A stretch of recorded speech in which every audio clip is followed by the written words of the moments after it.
2026 সাল কর্কট রাশির জাতক জাতিকাদের জন্য মিশ্র ফলদায়ী হলেও আধ্যাত্মিক এবং পেশাগত ক্ষেত্রে উন্নতির একটা বছর। যেহেতু কর্কট রাশির অধিপতি চন্দ্র এবং এই রাশির জাতকরা আবেগপ্রবণ হন, তাই 2026 সালে গ্রহের অবস্থান আপনার মানসিক শক্তি বৃদ্ধির ইঙ্গিত দিচ্ছে। কর্মক্ষেত্রে আপনার দায়িত্ব বৃদ্ধি পাবে। শনির প্রভাবে কাজের চাপ থাকলেও তা আপনার অভিজ্ঞতায় নতুন মাত্রা যোগ করবে।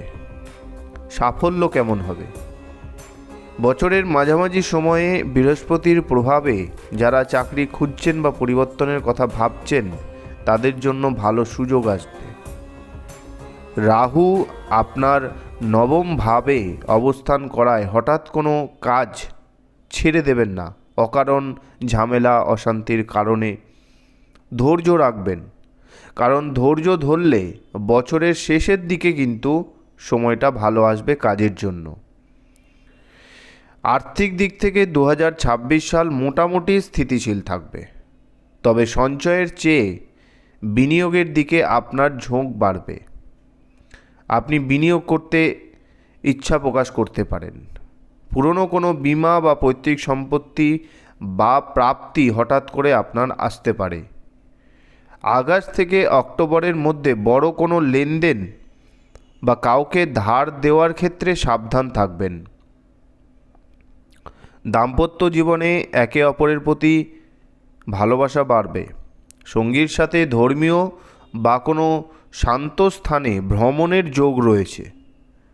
যারা সিঙ্গেল আছেন তারা কোনো সামাজিক অনুষ্ঠানের মাধ্যমে নতুন সঙ্গী খুঁজে পেতে পারেন, তবে তাড়াহুড়ো করে সিদ্ধান্ত না নেওয়াই ভালো। পরিবারের বয়োজ্যেষ্ঠদের সাথে সুসম্পর্ক বজায় থাকবে। সন্তানদের নিয়ে আনন্দিত হওয়ার সুযোগ আসবে। কর্কট রাশির জন্য এই বছর মানসিক প্রশান্তির ওপর জোর দেওয়ার সময়। অতিরিক্ত দুশ্চিন্তা থেকে পেটের সমস্যা বা হজমের গোলমাল হতে পারে। জলীয় খাবার বেশি করে খান, নিয়মিত মেডিটেশন করুন, ধ্যান করুন। বছরের দ্বিতীয় ভাগে হাড় বা জয়েন্টের ব্যথার প্রতি নজর দিতে হবে। যারা শিক্ষার্থী, চিকিৎসা বিজ্ঞান, মনোবিজ্ঞান বা সমাজসেবামূলক পড়াশোনা করছেন তারা ভালো ফল পাবেন। গবেষণার কাজে এই বছরে বাধা কাটবে। ওম নমঃ শিবায় মন্ত্র পাঠ করবেন এই বছর। পূর্ণিমার দিন নিরামিষ খাওয়ার চেষ্টা করবেন। নমস্কার, সবাই ভালো থাকুন।